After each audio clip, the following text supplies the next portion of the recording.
Hello everyone, welcome back to my YouTube channel VK ma'am G centre. हमारे YouTube channel में आप सबका बहुत बहुत स्वागत है। कैसे हैं आप सब? उम्मीद करते हैं आप सब बहुत अच्छे होंगे। और हम लोग इस मैथ के सीरीज में, क्योंकि आप लोग जानते हैं कि हम लोग का जो ये सीरीज चल रहा है, यह बेसिक मैथ का सीरीज है, जिसमें बेसिक से भी जो जानकारियाँ हैं इनको हम लोग प्रोवाइड कर रहे हैं। मैथ के मूलभूत कॉन्सेप्ट को समझते हुए हम लोग इस वीडियो में आगे बढ़ रहे हैं। इसके पहले वीडियो में हम लोगों ने प्राकृतिक संख्याओं के बारे में जाना है। संख्या पद्धति, संख्या, इन सब के बारे में हम लोग एक क्रम से जानते चलेंगे। इस सीरीज में आज हम लोग कुछ प्रश्नों को सॉल्व करेंगे जो परीक्षाओं में बहुत ही महत्वपूर्ण भूमिका अदा करते हैं। तो ये जो भी प्रश्न होंगे वो कॉन्सेप्ट पे आधारित होंगे। जैसे कि शुरू के जो प्रश्न होते हैं, पहले हल के प्रश्नों को लिया जाता है, उसके बाद से हम लोग धीरे धीरे प्रश्नों के क्वालिटी को और अच्छा करते चलेंगे, ताकि जो मैथ में जिनकी समझ कम है उनको यहाँ से बहुत ही लाभ मिल सके। तो आइए आज हम लोग इस बेसिक कॉन्सेप्ट के तहत आज का पहला प्रश्न हम लोग देखते हैं। प्रश्न है 5, 3, 7 से बड़ी एवं छोटी से छोटी संख्या बनाएं एवं दोनों संख्याओं का अंतर ज्ञात करें। यानी कि यह जो संख्या दिया है 5 है, 3 है और 7 है, इन सब से बनने वाली बड़ी और छोटी संख्या बनाना है। तो हाँ, यहाँ पे हम लोग सॉल्व करेंगे, सवाल को सॉल्व करेंगे और हम बड़ी संख्या बनाएंगे। बड़ी संख्या बनाने के लिए क्या करते हैं, पहले यहाँ लिख देंगे बड़ी संख्या। अब बड़ी संख्या हम बनाते कैसे हैं, यानी कि जो संख्याएं दी हुई हैं इनमें जो संख्याएं सबसे बड़ी हैं उनको हम पहले लिख लेंगे। यानी कि 7 सबसे बड़ा है तो 7 आ जाएगा। उसके बाद उससे जो छोटी संख्या है उसके पास की, तो उसको लिखेंगे 5 है। और उसके बाद जो उससे छोटी संख्या है 3 है, इसको लिखेंगे। तो यह 5, 3 और 7 से बनने वाली बड़ी संख्या हो गई। इसके बाद से इससे बनने वाली छोटी संख्या लिखेंगे, छोटी संख्या। तो अब हम लोग देखते हैं कि बड़ी संख्या बनाने के लिए जो संख्या दिया रहता है उस संख्या में जो सबसे बड़ा अंक होता है उसको पहले लिखते हैं, लेकिन जब छोटा अंक बनाना हो, छोटी संख्या बनाना हो, तो उसमें दिए गए अंकों में से सबसे छोटे अंक को पहले लिखते हैं। तो यहाँ पे सबसे छोटा अंक 3 है, तो इसको पहले लिख देंगे। उसके बाद से क्या करेंगे, 3 से बड़ा क्या है, तो वह है 5 है। और 5 से बड़ा, सबसे बड़ा इसमें है 7, तो इसको लिख देंगे यहाँ पे। अब दोनों का अंतर हम लोगों को निकालना है, तो क्या करेंगे, इस दोनों का अंतर निकालने के लिए यहीं पे इसको घटा देते हैं। क्या कर देते हैं, घटा देते हैं एक दूसरे में से। यानी बड़ी संख्या में से छोटी संख्या को क्या करते हैं, घटा देते हैं। तो 3 में से 7 नहीं जाएगा, यानी कि हम लोग इकाई की तरफ से घटाते हैं। इकाई, दहाई, सैकड़ा, यानी 1, 10, 100, 1000 ऐसे बढ़ते जाते हैं। तो हम लोग पहले घटाएंगे तो ऊपर 3 से 7 नहीं जाएगा, तो हासिल ले लेते हैं। 13, 13 से 7 जाएगा, कितना होगा, 6 बचता है। उसके बाद से 5 से निकल गया, 1 तो 4 बचा, तो यहाँ भी कम संख्या पड़ा, तो फिर हासिल लेंगे। यहाँ होगा कितना, 14। 14 में से 5 गया, कितना बचा, 9। और इसके बाद यहाँ बचा 6, 6 में से 3 निकल गया, कितना बचा, 3। तो ये इसका आंसर हो गया 396। ये क्या हो गया, ये 5, 3 और 7 से बनने वाली बड़ी संख्या और छोटी संख्या का अंतर कितना हो गया, 396 हो गया। इस तरह के जितने भी प्रश्न आएंगे आप इनको इसी तरह से आसानी से कर सकते हैं। अगले तरह के प्रश्न पे हम लोग चलते हैं। अगले प्रश्न पे हम लोग आते हैं। ये दूसरा प्रश्न है। इस प्रश्न में क्या कह रहा है, 1 धन 2 धन 3 धन, इसके बाद ये डैश डैश का मतलब है इसके बीच में 40 तक की संख्याएं हैं, अर्थात 1 से लेकर प्रथम 40 प्राकृत संख्याओं का योगफल ज्ञात करना है। यानी कि हमको क्या ज्ञात करना है, 1 से 40 तक की संख्याओं का जो प्राकृत संख्याएं हैं इनका योगफल बताना है, कितना होगा। तो हम लोग इसको कैसे करेंगे, हम लोग यहाँ पे सॉल्व करते हैं सवाल को। सॉल्व हम लोग क्या करेंगे, इसको हल करने के लिए एक विधि अपनाएंगे। पहले हम लिख लेंगे 1 + 2 + 3 प्लस ये जो संख्याएं हैं बीच की 40 तक की, उसको यहाँ पे हम लोग लिख लेते हैं, संख्याओं को लिख लेते हैं। और क्या करते हैं, एक जो यहाँ पे नियम होता है प्राकृतिक संख्याओं को ज्ञात करने का, उसका n कोष्ट में n +1 +2 होता है। तो इसी तरह से इस सवाल को लगाएंगे तो हम लोग क्या करेंगे, यहाँ पे लिखेंगे 40 लिखेंगे, जो संख्याएं हैं 40 तक की, और उसमें 41 से गुणा कर लेंगे। यानी कि ये जो n जो संख्या है n कोष्ट में, अभी हम उसको देखते हैं आगे कैसे करेंगे। तो इसको हम लोग लिख लेते हैं। उसके बाद जो प्रथम n प्राकृत संख्या है, हम यहाँ पे यह सूत्र भी लिखते चलते हैं। प्रथम n प्राकृत संख्याओं का योग, संख्याओं का योग होता है।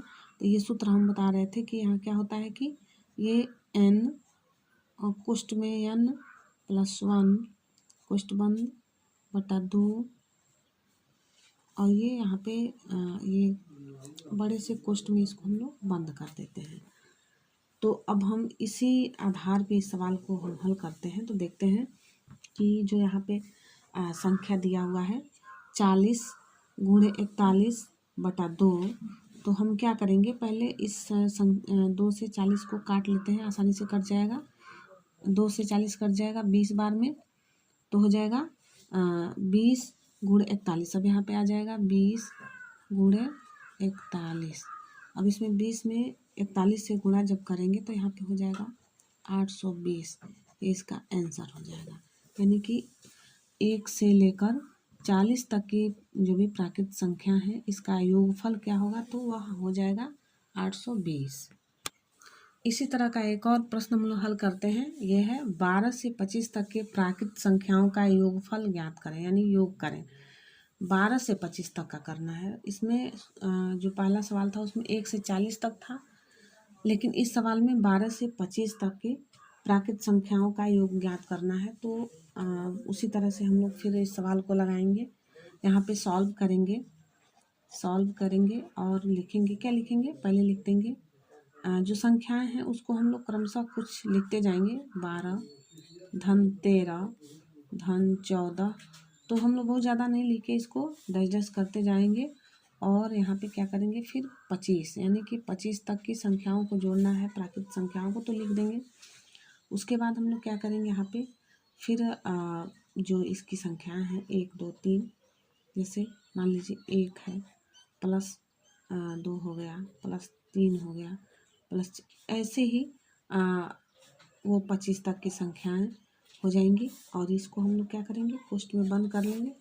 फिर क्या करेंगे, यही संख्याओं को हम यहाँ फिर इसी संख्या को 11 तक करेंगे, यानी 1 + 2 + 3 + 11, यानी कि हम क्या करते हैं कि 12 से 25 तक की प्राकृत संख्याओं को, यानी 12 से 25 तक निकालना है।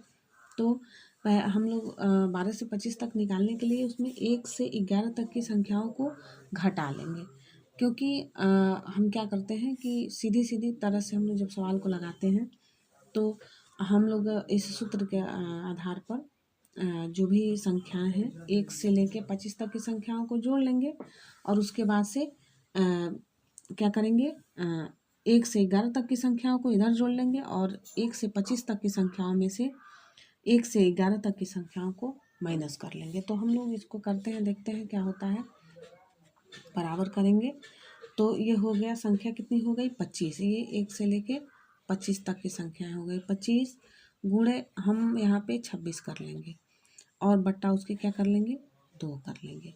उसके बाद से जब घटाते हैं तो यहाँ 1 से लेके 11 तक की संख्याएं हैं, तो ये 11 हो गया, और 1 यहाँ पे हो गया 12, फिर बटा कर लेंगे 2। अब हम क्या करेंगे, इस सवाल को सॉल्व करेंगे। तो क्या हो जाएगा, हम यहाँ पे 2 से 26 को काटेंगे तो ये कितने बार में कटेगा, 13 बार में कट जाएगा। 13 बार में 26 कट गया। उसके बाद से यहाँ से हम 2 से काट देंगे 12 को, 6 बार में कट गया। अब हमारा संख्या क्या मिला, ये मिला 25 गुणे 13 माइनस या 11 गुणे 6। अब हम इसको क्या कर लेंगे, गुणा कर लेंगे। अब गुणा करेंगे तो कितनी संख्या आएगी, यानी कि 25 में 13 से जब हम गुणा करेंगे तो कितना हो जाएगा, ये हो जाएगा 325 हो जाएगा। यहाँ हम लोग गुणा नहीं करते हैं, डायरेक्ट कर लेते हैं। यहाँ पे कर भी सकते, आप लोग करके प्रैक्टिस कर लेंगे। यहाँ गुणा करना बहुत आसान है।